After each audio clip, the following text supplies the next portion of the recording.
জম্মু কাশ্মীরে জঙ্গি হামলার জেরে ভারত পাকিস্তান উত্তেজনা চরমে উঠেছে। দিল্লির সিন্ধু পানি চুক্তি এবং সার্ক ভিসা বাতিলের পাল্টা পদক্ষেপ হিসেবে এবার দ্বিপক্ষীয় বাণিজ্য চুক্তি এবং ভারতীয়দের সার্ক ভিসা স্থগিত করল ইসলামাবাদ। এছাড়া সিমলা চুক্তি স্থগিত এবং বন্ধ করা হয়েছে ওয়াগা সীমান্ত। এক বিবৃতিতে ইসলামাবাদ বলছে, সিন্ধু পানি চুক্তি স্থগিতের অর্থ যুদ্ধ ঘোষণার শামিল। বান্ডেল থাকলে প্রতি সেনমানিতে টাকা বাঁচবে। বিকাশ সেনমানি বান্ডেল কিনে জিতুন প্রতি লেনদেনে। কাশ্মীরে হামলার জেরে কঠোর অবস্থানে ভারত পাকিস্তান। ভারতের পদক্ষেপ রাজনৈতিক ও উদ্দেশ্য প্রণোদিত, দাবি পাকিস্তানের। ভারতের পদক্ষেপের জবাব দিতে বৃহস্পতিবার বৈঠক করে পাকিস্তানের জাতীয় নিরাপত্তা কমিটি। এতে দিল্লির বিরুদ্ধে কঠোর সিদ্ধান্ত ঘোষণা করে তারা। ভারতীয়দের সার্ক ভিসা স্থগিতের পাশাপাশি দিল্লির সাথে সব বাণিজ্য চুক্তিও স্থগিত ঘোষণা করা হয়। ইসলামাবাদে ভারতীয় হাইকমিশনে কর্মী কমানো, প্রতিরক্ষা উপদেষ্টাদের এক সপ্তাহের মধ্যে ইসলামাবাদ ছাড়তেও বলা হয়। এক বিবৃতিতে এসব তথ্য জানায় পাকিস্তানের প্রধানমন্ত্রীর কার্যালয়। বিবৃতিতে বলা হয়, বিশ্বব্যাংকের মধ্যস্থতার সিন্ধু পানি চুক্তি স্থগিতের অর্থ আন্তর্জাতিক আইন লঙ্ঘন ও যুদ্ধের ইঙ্গিত দেয়া।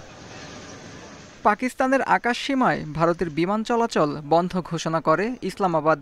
বিবৃতিতে কাশ্মীরের ঘটনায় সমবেদনা জানিয়ে পাকিস্তান বলছে, দেশের সার্বভৌমত্ব রক্ষায় প্রয়োগ করা হবে সর্বোচ্চ শক্তি।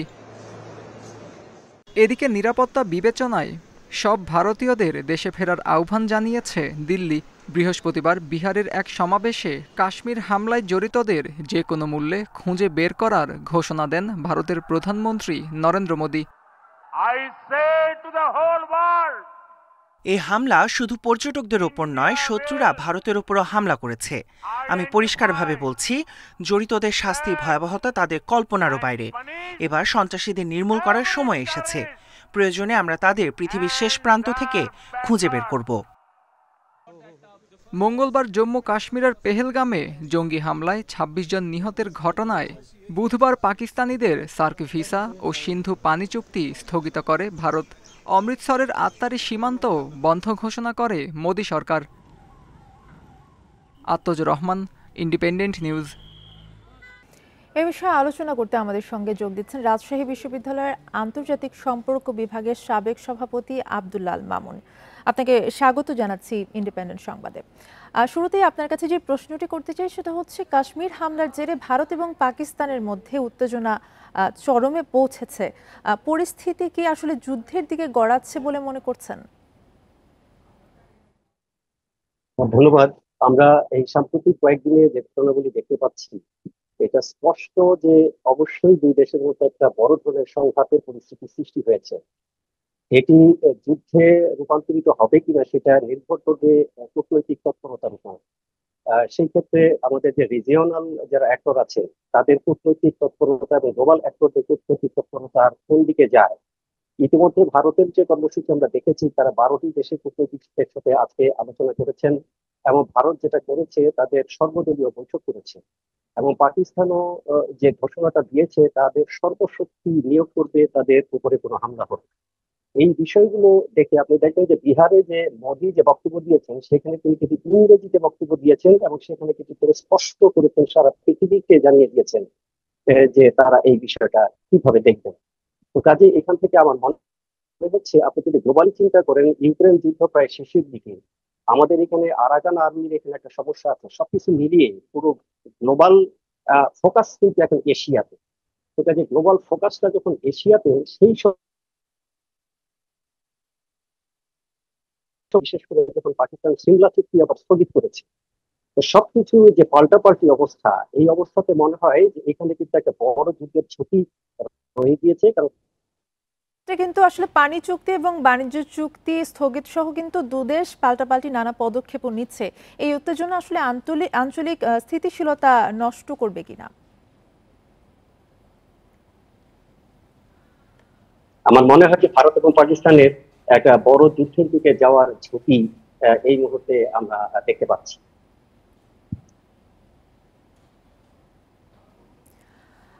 আরেকটি বিষয় আপনার কাছে জানতে চাই, এর মধ্যে পাকিস্তানের পররাষ্ট্রমন্ত্রী ইসহাক দার ঢাকা সফর স্থগিত করেছেন।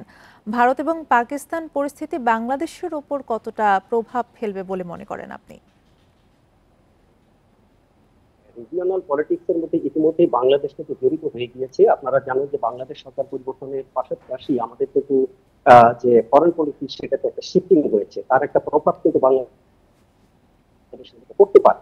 ইতিমধ্যে এটা ইতিবাচক যে পাকিস্তানের পররাষ্ট্রমন্ত্রী আমাদের বাংলাদেশ সফরটা স্থগিত করেছেন, এটা বাংলাদেশের জন্য ইতিবাচক হয়েছে।